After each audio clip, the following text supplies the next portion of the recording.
Today, A-level grading is back to normal in England.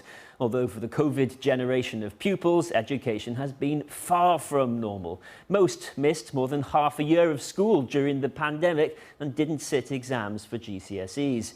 And yet the Education Secretary has, earlier today, defended the decision to return to pre-pandemic marking standards in England, as this year's results have seen the biggest drop in top grades ever, in stark contrast to Wales and Northern Ireland, which continued to make allowances. Students in Scotland got their results last week.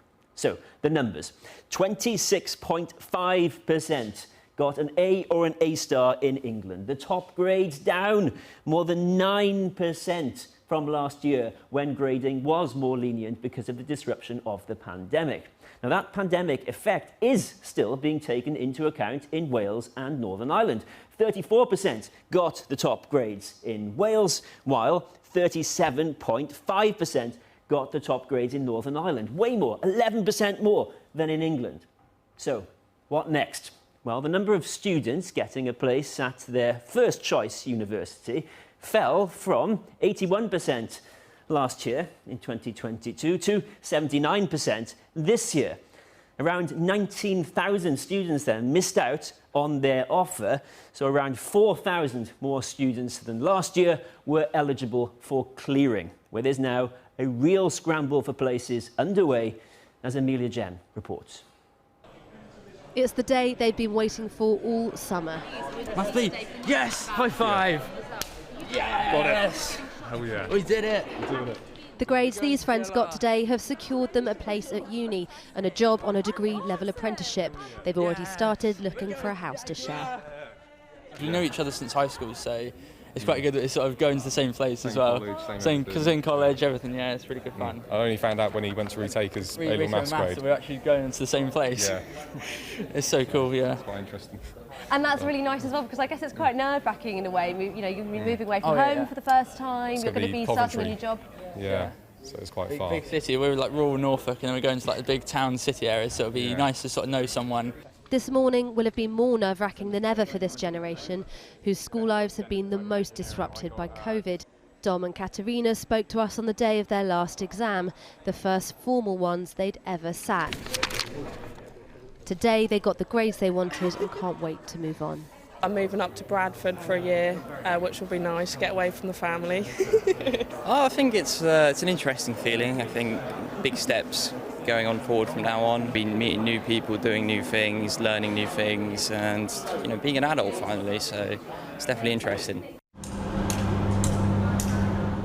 In England, the transition from pandemic-era teacher-assessed grades to the old system is this year complete and has returned much lower grades than in Wales or Northern Ireland.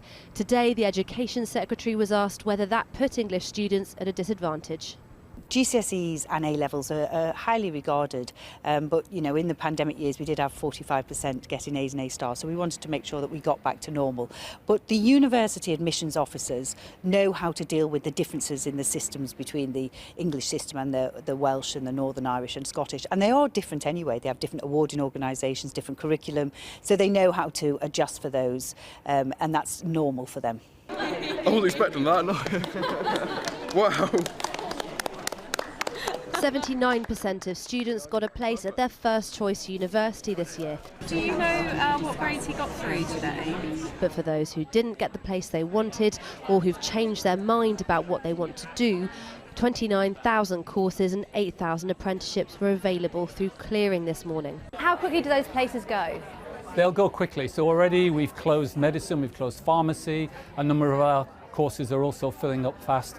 So if students are interested in coming to the UEA Norwich, I would say get on the phones very quickly. It's not a machine that does all of this. This is people who are expert admissions tutors who know and understand the difference between private schools and state schools. They look at the totality of people's applications, not just the grades. And this year we're recruiting on potential as well as actual academic outcomes.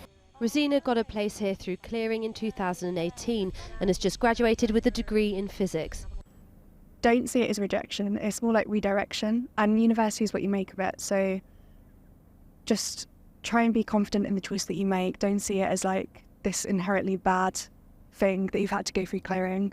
It's sort of completely transformed my whole career journey, I guess. How happy are you? Seeing their teachers in school today for the last time, envelope in hand, this year of sixth formers closes a chapter of their lives so disrupted by COVID, with a new one just about to begin. Exciting, very exciting. A little nerve-wracking, but it's exciting mainly. Yeah, I'm looking forward to what the future holds. Well, I spoke to the Education Minister, Robert Halfon, a short time ago, and I asked him whether the huge drop in top grades in A-levels in England was fair on students.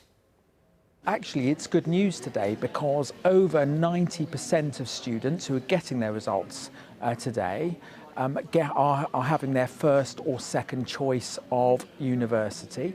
Secondly, those other students, there is a wealth of opportunities available for them. UCAS have got 8,000 apprentices on their website. There are new degree apprenticeships on offer. There are new higher technical qualifications, over 100 in all that students can do in colleges and HE up and down the country. And there are 29,000 places for clearing. Right, and it's not a great day though, is it, if you missed out on an A grade and you would have otherwise got an A grade in the previous years, or because they marked more generously in Wales and Northern Ireland, you would have got an A grade there. There's been a huge drop-off in the top grades in England. Is that fair? What Ofqual decided to do, they're the independent exams regulator. They make the decisions. Of course, we've supported it as a government, was to go back to the 2019 exams. We have to move back to an exam system. UCAS have surveyed their students. They say it's a fairer system. They want to do exams. And students, so just to give you an example, a student who got a B in geography in 2019 will have got a B under the current system because they've been protected. But a student in 2019, Minister, forgive me for coming in there, but a student who got a B in 2019, Minister, would not have missed more than half of their expected classroom days because of the pandemic. So they did not get a normal education, but you're telling me they're being graded on normal conditions. No, that's why protections have been built into the system, as I have mentioned. And Ofqual, the independent regulator who've made this decision, have made allowances recognising that, of course, students have come out of the pandemic. But we've got to make sure that qualifications are valued by employers. But I suppose what the students might be wondering in England is this all far too premature? And if they'd have sat these exams in Wales or Northern Ireland, they'd have a much better chance of getting a top grade. Have you gone too fast, too soon, to the disadvantage of students in England? Well, you're comparing apples with pears because, of course, the devolved countries, Scotland, Northern Ireland, Wales, have different curriculum, different exams and different education systems. And there are more students having to go through clearing this year. They're going to be competing with international students for clearing places. Are you confident that they're not going to lose out again through that system? Well, I'm glad that you mentioned international students because 85% of students in undergraduate courses are UK students. There's just 15% that are international, and 9 out of 10 clearance places will go to UK students. And also, as I say, UCAS today have got 8,000 apprentice opportunities on their websites. That's just current ones this time, and there's hundreds of thousands of students who've been looking at apprenticeship options. So we shouldn't just see this as the clearance as the only option. There are many other options for students to do. Let's just go on with this idea of the COVID cohort and how fair it's been to them, this system, because they're now going into a university system where the lecturers are still taking industrial action.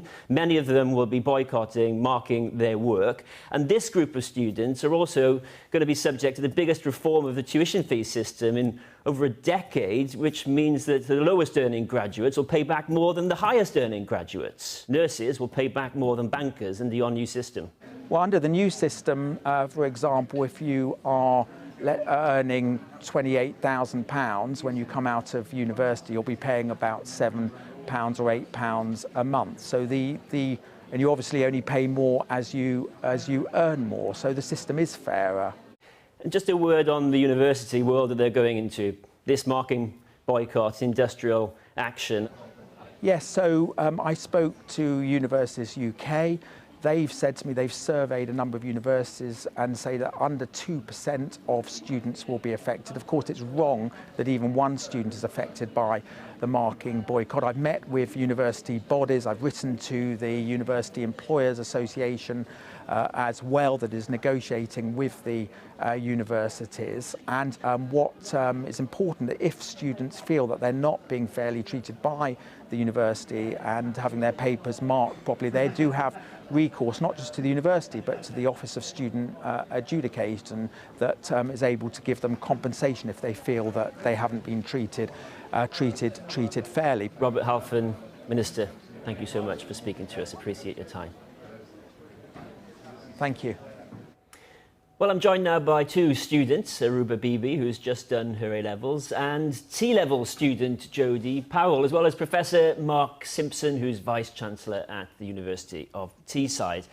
Let's not forget, there's a lot to celebrate today for a lot of people as well, isn't there? Tell me the good news first, Aruba. I came out with 2 A stars in my A-levels and 1 A. So, nice one. Yeah. So what does that mean? So hopefully I'll be able to go to my firm choice, which is LSE, to study law.